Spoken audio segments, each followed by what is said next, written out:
Hello gentlemen, it's me, Yani, and this is another video. And in this video, I'm going to talk about exactly what I wrote in that title up there. Anyone who shows their face is an idiot. To me, if you need to see someone's face to analyze information, man, your IQ must be at best room temperature. Because you're stuck in a progressive fallacy known to anyone who's ever tried to look into it. A little more information about indoctrination and so on, which everyone ended up going through in this country, here in schools. I'm going to talk here about ad hominem, the ad hominem. It's essentially like a calculated strategic maneuver to systematically undermine and discredit the information when you simply don't have any concrete evidence or verifiable facts to effectively challenge or refute the first speaker's original argument. So I'm going to talk about ad hominem first for you guys. Ad hominem is a mental tactic to divert from the message, the content, the information, and instead create attacks, discredit, or destroy the speaker's reputation. Especially when there aren't any rational, logical arguments strong enough to defend your point of view against the speaker's message, or simply to make personal attacks in an attempt to invalidate the speaker. Try and then to provoke a sense of ridicule about the speaker and win over the other listeners, discrediting the main speaker. Ad hominem is a tactic that's been widely used, especially by progressives, since times even earlier than the anti-communism of Stalin's era, and much earlier than that. Ad hominem is when you resort to emotional attacks to try to shake the speaker themselves, to divert the focus of debates, or to avoid answering a question. Usually, the people who fall into this kind of ad hominem fallacy are weak, slow-minded egomaniacs, and they have no internal validation. None at all. They're just people who depend on external validation and are usually people who rely on it. Many times, this image is what they need to keep a job or a source of income, etc. You get it? For example, content creators in general who show their faces, journalists, politicians, and so on. The more schizophrenic talk, self-pity, and victimhood there is, the more it increases the current mental insanity of society's relativism. So the more insanity is created in society by relativism, the easier it is to use ad hominem against anyone, you know? For example, the self-victimization created around so-called genders, the fallacies of class, race, and sex struggles, and especially the distortion of seeking revenge through words. For example, what happens here in the masculinist circles, man? When they say, oh, you're sexist, this speech is sexist, that's sexism, blah, man, sexism. It's just a reference. They use it as if it were the original meaning of the word. In Portuguese, as if the original word, the term, was a reference to misogynistic, violent, and ignorant men. But if you look in dictionaries still printed on paper, like Aurelio, the Barca Encyclopedia, I don't know, man, just grab any book. At your grandma's house in the closet, you know what I mean? You'll find the real meaning of what this term actually means, for example. It's also not a very old term. It originated around the 1960s. So, man, machismo? In the original dictionary, what is it really? I'll read it here for you guys. Machismo. Masculine qualities of action. Manliness. Machismo. Masculinity. Pride in being a man. Someone who feels proud of their masculine traits. Also used as an adjective for determination, like examples of bravery. This here is a definition from a dictionary. Right here on my desk in Aurelio, you know those tiny dictionaries that look like a thick Bible? So nowadays, the current meaning of the word machismo in today's dictionaries is already something completely distorted, man. I'm gonna grab it here, click here. Hang on, I'll open it up and tell you what it says here. Here on the website, if you go to any site to look up the meaning, you'll find this. Machismo, opinions or attitudes that discriminate against or reject the idea of equal rights between men and women.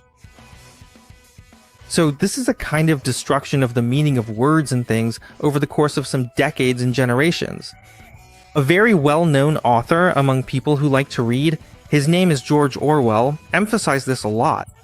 Decades ago, in his work, the book called 1984, which I highly recommend you look up and read. It's an excellent book, and unfortunately, almost everything he said in it has been happening. Anyway, dumb people, those who are clueless, who think they're like, oh, I'm red pill, just because the guy woke up to some relationship stuff in a half-baked way, you know?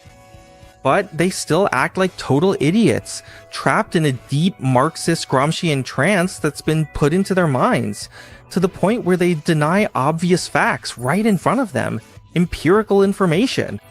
For example, let me grab a pen here, a blue pen, it's in my hand, and I'm gonna say to this guy, look, this pen is blue, and the guy goes, no, he won't accept the information. He'll look me in the face, or at the person's house, and he'll start like this. Well, and this guy, he doesn't have any sources. Oh, but is he educated? Is he good looking? Does he have any proof? Or are you just an idiot? You have some information behind it, and you personally have a voice. Because man, Satan, the person should make some kind of difference. When you read books by this Annalita, you're probably here, right? By chance, since nobody knows his face, or who he is, or where he came from, what degree he has, it feels right. In Vale 12 speeches. In fact, the teachings he taught, man, not if you're stuck. If you're hung up on the messenger's image, you'll never understand any relevant message, man, because the people who are actually sharing important messages are being oppressed. They're being censored. Man, you get it? This obsession with depending on the image of a messenger is how they've been getting you for years. I thank television for turning people's brains into the same thing. Jelly. Because it kind of used images of beautiful people, etc. Like, to associate, for example, image X of person X validates information X. Get it? So if it doesn't have that face, that person, the information isn't valid. That's NLP, Neuro-Linguistic Programming. At the same time, for example, anyone who's really reckless, not to use another word, about showing their face, they're gonna hunt them down. In the worst case, when they're already on your tail to give you a hard time, they'll track your IP.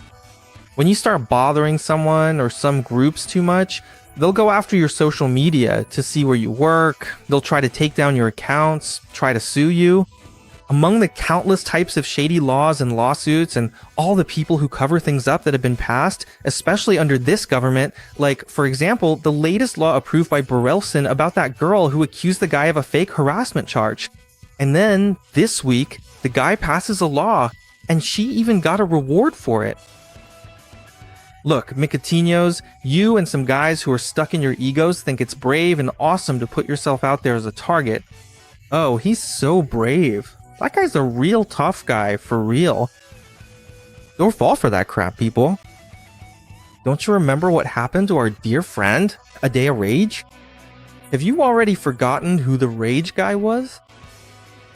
You should at least have some respect for his image.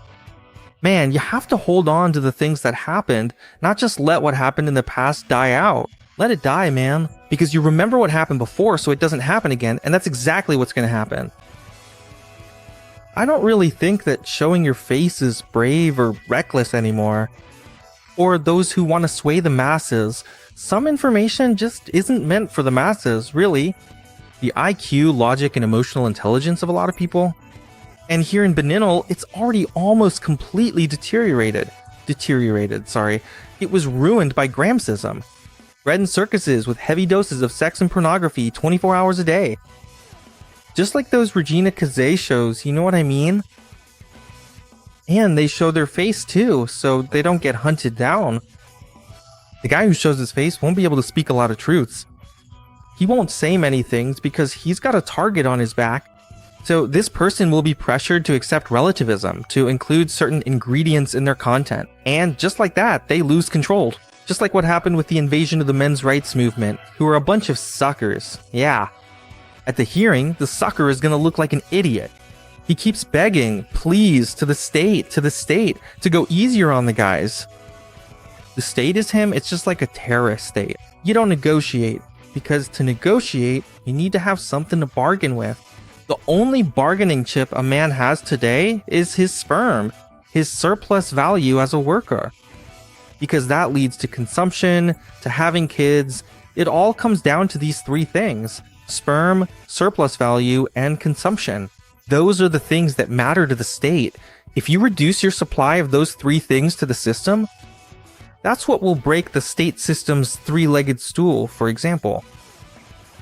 Honestly, I couldn't care less about the opinions of stupid, ignorant people ever. Information should be verified by yourself, not validated by someone's face. It's about the facts themselves, and all that holier-than-thou stuff is just NLP, nothing more.